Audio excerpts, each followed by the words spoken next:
जमीन से 400 इसी फट ऊंचे, 4500 साल पुराने उस एहराम के अंदर ऐसा क्या था जिसको सिर्फ देखने के लिए रिसर्चर ने एक रोबोट और एक कैमरा अंदर भेजा।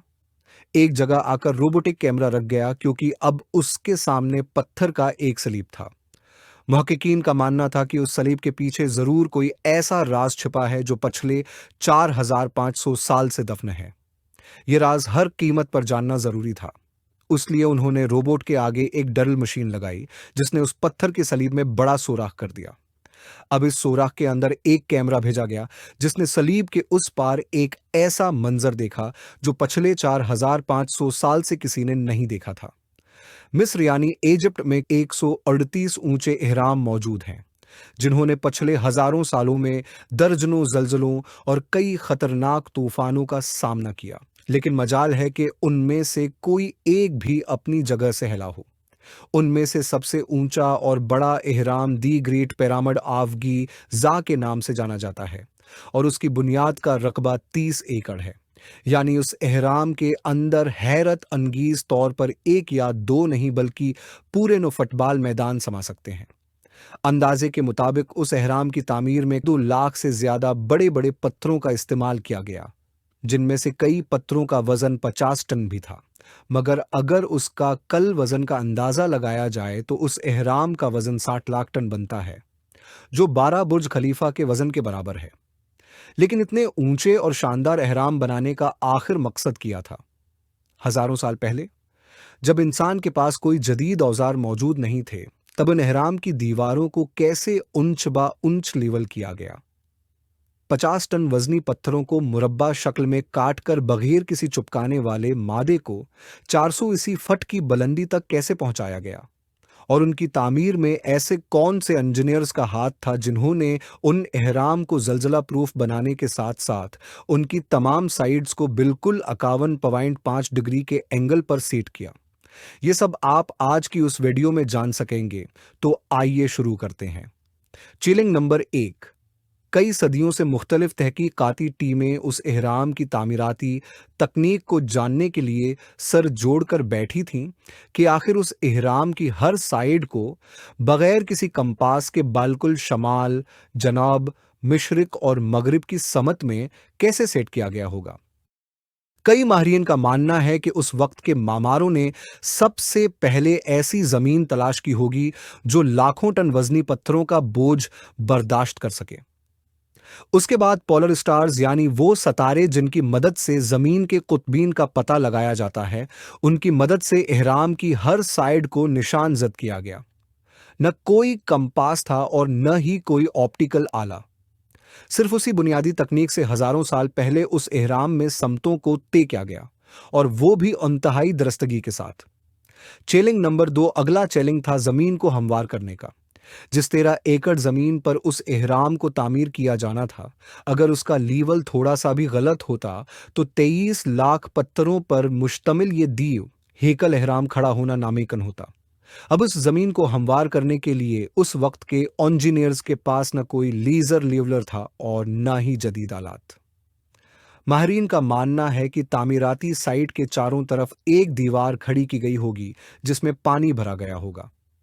फिर एक साइड के पानी के लेवल को दूसरी साइड के पानी के लेवल से मैच किया गया होगा। जो जमीन का हिस्सा पानी के लेवल से मैल नहीं खा रहा था, उसे छीनी और हथौड़े की मदद से तराश कर बराबर किया गया होगा। कई माहरीन का यह भी मानना है कि कदीम मिस्री इंजीनियर्स ने एक सादा आले का इस्तेमाल भी किया, जिसकी दोनों साइडों पर लकड़ी थी और दरमियान में एक रस्सी से पत्थर लटकाया गया था। अगर यह पत्थर जमीन को छूता और उसकी रस्सी बिल्कुल सेंटर लाइन में आती, तो उसका मतलब था कि जमीन है मुकम्मल तौर पर बराबर है। चिलिंग नंबर 3 अब एहराम की समतें तय हो चुकी थीं, निशानदही मुकम्मल हो चुकी थी और जमीन भी लेवल की जा चुकी थी। अब बारी थी तामीरात के आगाज की, जिसके लिए लाखों टन वजनी और बड़े बड़े पत्थर दरकार थे, लेकिन उन पत्थरों को काटने के लिए न तो उनके पास ग्राइंडर थे और न ही कोई जदीद आलात। फिर भी उन्होंने 50 टन वजनी पत्थरों को काटा और उन्हें मुरब्बा या मुस्ततील शक्ल दी, मगर आखिर किसकी मदद से? जी हां, यह था सिर्फ एक पौधा जिसकी मदद से पत्थरों को काटा गया। माहरीन का मानना है कि इहराम की तामीर में इस्तेमाल होने वाली छीनी सिर्फ तांबे यानी कापर से नहीं बनी थी, क्योंकि वो भी जानते थे कि तांबा एक नर्म धात है और उससे पत्थर नहीं काटा जा सकता। उसी लिए उसमें एक खास केमिकल और टन भी शामिल किया गया था। तांबे और टन से बनी ये छीनी नमाचीज लकड़ी के हथौड़ों की मदद से पत्थरों पर ठोंकी जाती थी और कई घंटों की मुसलसल मेहनत के बाद बड़े बड़े पत्थरों को मतलूबा शक्ल दी जाती थी। Chilling number 4। अब मसला ये था कि ये खास किस्म का पत्थर, जिसे आजकल चूना पत्थर लाइमस्टोन कहा जाता है, एहराम की तामीराती जगह से तकरीबन 250 किलोमीटर दूर दरियाए नील के करीब तोरा नामी शहर में काटा जा रहा था। अब चैलेंज ये था कि उन पत्थरों को वहां से तामीराती मकाम तक कैसे पहुंचाया जाए। हर एक पत्थर तकरीबन 50 टन यानी 50,000 किलोग्राम वजनी था, जो तकरीबन 3 मुसाफिर बसों के वजन के बराबर था। और ऐसे लाखों पत्थर सिर्फ एक एहराम की तामीर में इस्तेमाल होने थे। इतने ज्यादा वजन को मुंतकिल करने के लिए न तो उस जमाने में कोई जानवर मददगार साबित हो सकता था और न ही उनके पास जदीद मशीनरी थी। अगर आज के जदीद दौर में भी ये काम किया जाए तो ट्रांसपोर्ट कंपनियां उसके लिए भारी कीमत वसूल करेंगी। हैरत अंगेज तौर पर यह काम निहायत सादा मगर मुअस्सिर तरीके से अंजाम दिया गया।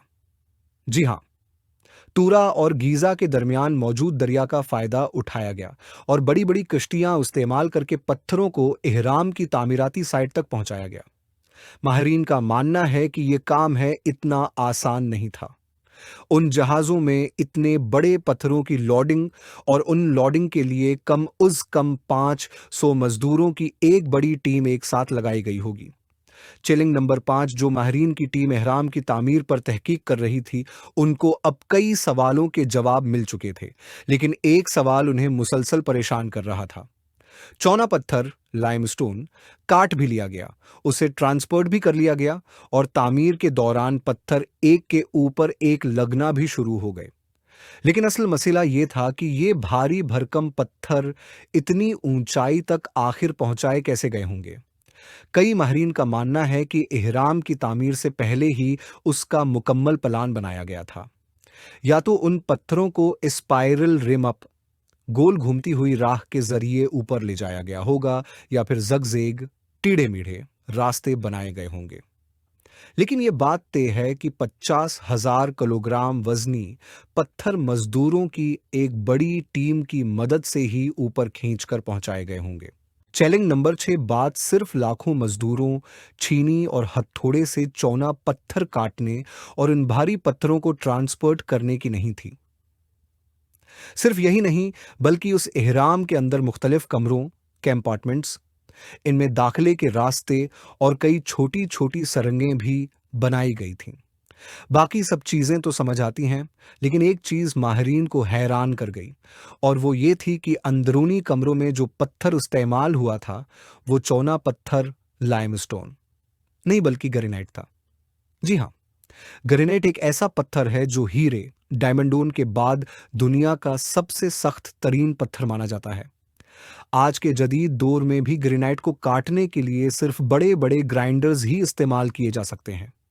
दुनिया भर के कई माहिरीन आसार कदीमा आर्कियोलॉजिस्ट को एहराम का दौरा करवाया गया, लेकिन किसी को भी ये समझ नहीं आया कि हजारों साल पहले कदीम मिस्रियों ने ग्रेनाइट जैसे सख्त पत्थर को इतनी सफाई से कैसे काटा था।